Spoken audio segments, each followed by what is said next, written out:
Une histoire douloureuse pour Marie-Claude Montpetit, une ancienne conseillère en immigration.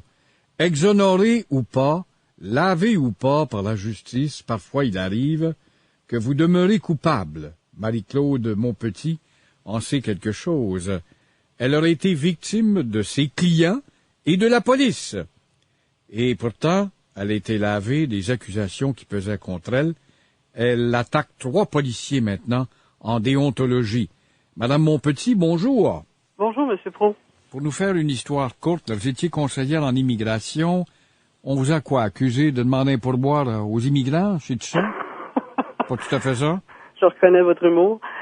Non, en fait, Monsieur Pro, il s'agit de 2 histoires qui, en apparence, ne sont pas liées, mais qui, dans les faits, sont intimement liées. Il y avait ici au Canada un groupe de 500 Pakistanais qui se présentaient comme demandeurs de la résidence permanente. Et pour faire une histoire très courte, la GRC et d'autres organismes de sécurité canadienne ont recommandé que ces gens-là ne soient pas reçus comme résidents permanents parce que leur crédentiel de sécurité ne passait pas la norme. Et M. Coderre, qui à l'époque était ministre de l'Immigration, a décidé de ne pas considérer ces enquêtes de sécurité et a donc reçu ces gens-là comme résidents permanents. Ah bon? Moi, j'ai voulu médiatiser cette affaire-là parce que j'y étais lié professionnellement. Et quelque temps après mon annonce de médiatisation de cette affaire, je me suis retrouvé criminellement accusé de fraude et de supercherie.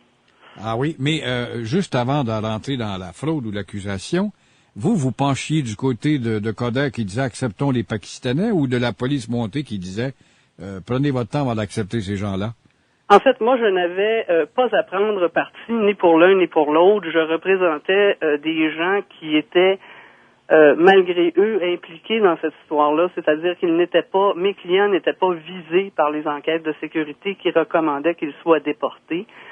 Ils se trouvaient dans ce groupe de gens-là, mais n'étaient pas directement visés par les enquêtes de sécurité. Oui. Et comme ces gens-là se trouvaient victimes de la situation, moi j'ai dit que je voulais médiatiser cette information-là, et c'est à partir de ce moment-là que je me suis retrouvé accusé. Alors là, vous êtes allé en conférence, vous avez été gazetté, je vous ai lu dans la presse, de voir notamment la Gazette, mais est-ce que ces gens-là qui étaient soupçonnés par la police, la preuve a été faite comme quoi c'était pas des gens très désirables pour le pays? Ah ben c'est clair. Écoutez, les enquêtes de sécurité avaient à l'époque dit clairement que ces gens-là avaient des liens avec des groupements terroristes et que ces gens-là étaient surtout en possession d'une documentation qui était inauthentique ou qui était authentique mais qui n'était pas délivrée au bon porteur. Alors ces gens-là ne se qualifiaient pas de manière sécuritaire à la résidence permanente du Canada parce qu'on ne pouvait pas identifier leur réelle identité.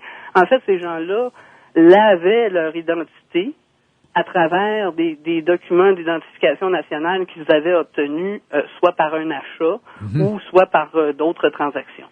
Ça, et Coderre, là-dedans, penche pour ces gens-là. Ils s'en viennent Ben, Coderre a clairement dit à la GRC, votre enquête, vous pouvez en faire ce que vous voulez.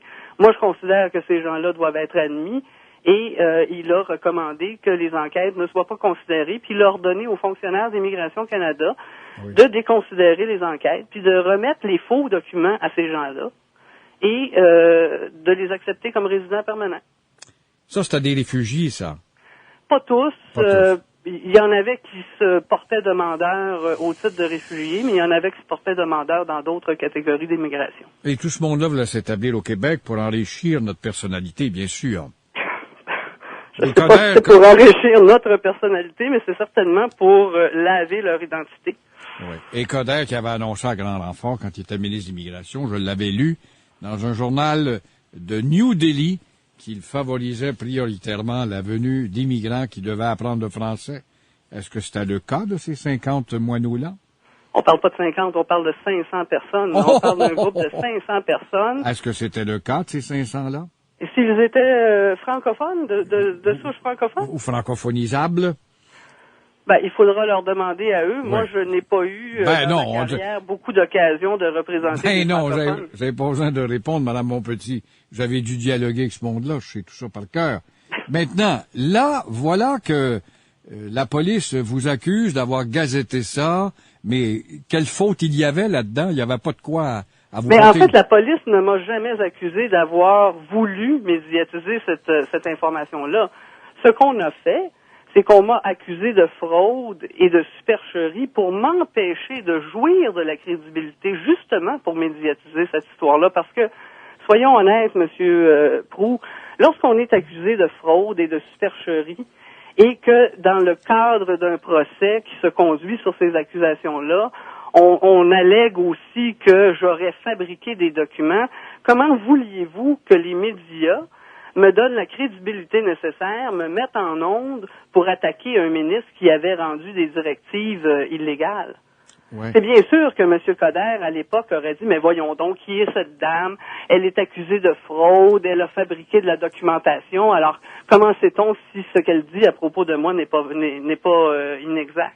Et le juge de la Cour supérieure vous accorde le doute raisonnable. Bon, à partir de ça, est-ce que vous êtes... c'est plus que ça, M. Proulx. D'abord, c'est un juge de la Cour du Québec. C'est deux juges de la Cour du Québec, parce que il y a eu d'abord un procès pénal pour lequel j'ai été acquitté sur le banc.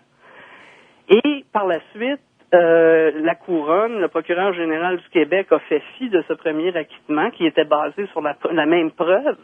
Et on m'a accusé criminellement. Et le juge a dit clairement que non seulement il me faisait bénéficier du doute raisonnable, mais qu'il n'existait aucune preuve pour les allégations. C'est ça, ils ont porté des accusations sans fondement. Alors là, vous perdez votre emploi, qu'est-ce qui arrive là? Étiez-vous attaché au ministère en tant que tel, vous étiez comme pigiste?